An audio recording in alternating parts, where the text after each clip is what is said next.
ওই শয়তান ওর বাপের ছবি আঁকছে, এক ছোট্ট ছেলে ছবি আঁকছে, একটু উল্টাপাল্টা হতেই পারে।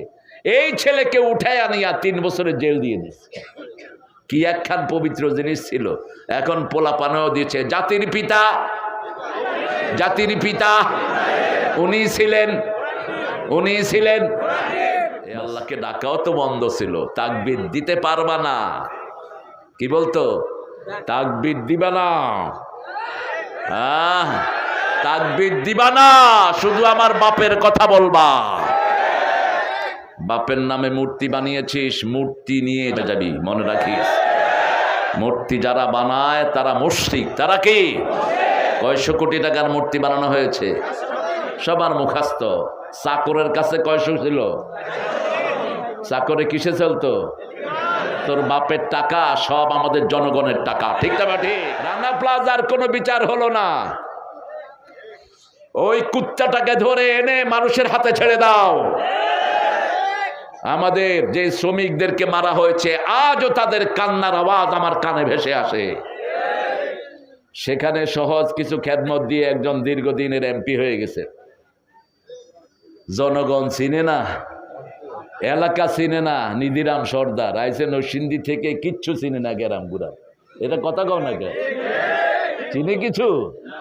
কি নাম ওনার? হ্যাঁ, সবাই চিনেন দেখি। আমার সাথে একবার দেখা হলো। আমি কি বাড়ি কই? এখানে ছোকে তুমি কি চিনো মিয়া? সাভারের কি চিনো তুমি? এই জালিমটাও বসে আছে এখানে ঘাপটি মেরে। এগুলো সব খুনি, এগুলো সব মানুষের সম্পদ আত্মসাৎকারী। ট্রাঙ্কে বোঝাই করে টাকা নিতে ওই শয়তান, আর মেশিন সেট করেছে ঘরের ভিতরে টাকা গোনার জন্য। আমরা খবর রাখি কিন্তু সব প্রকাশ করি না, কারণ আবু হুরায়রা বলতেন আমার কাছে 2 গাঁঠি হাদিস আছে। কয় গাঁঠি? 1 গাঁঠি বলে দিলাম, আরেক গাঁঠি যদি বলি জনসমুদ্রে তাহলে লাকুতিয়া হাদাল বলুম, আমার গলা সরকাররা কেটে ফেলবে।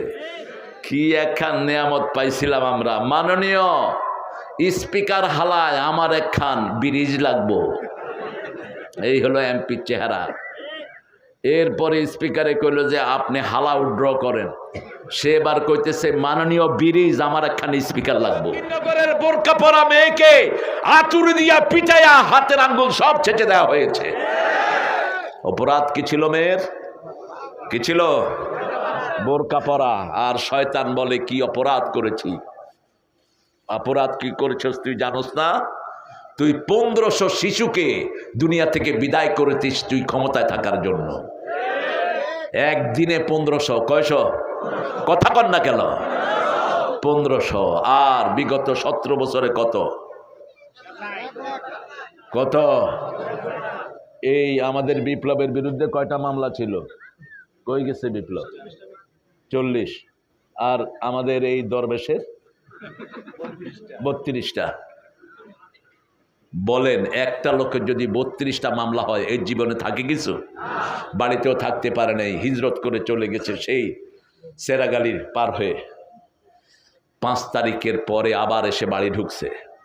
এরকম 1 2 জন না। ওই সময় যারা মামলা খায় নাই এগুলো ছিল মুনাফেক।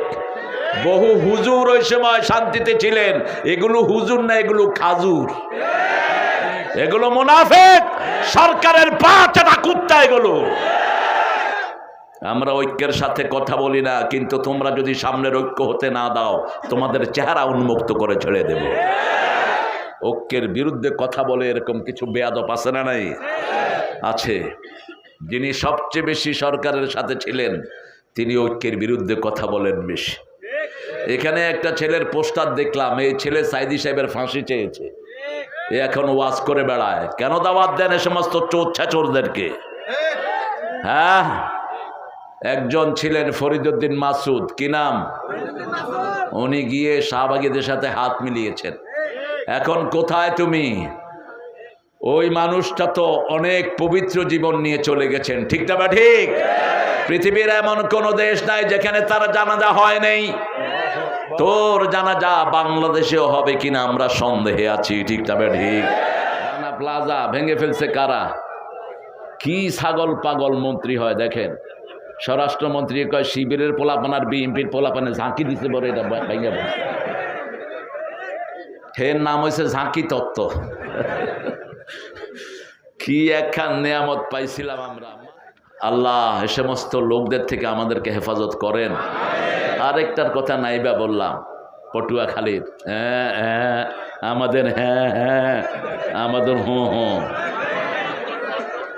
আল্লাহ আমাদেরকে হেফাজত করেন। আরো কিছু শুনবেন? হ্যাঁ, ঈদের ঘোষণা দিতে দিছে একটারে, ও তো সারা রাত টাল, ও ঘোষণা দিতে আছে। কেন হয় এটা? এটা হয় এই জন্য মুখে আল্লাহর প্রশংসা থাকে না, মুখে বিসমিল্লাহ থাকে না, আউযুবিল্লাহ থাকে না।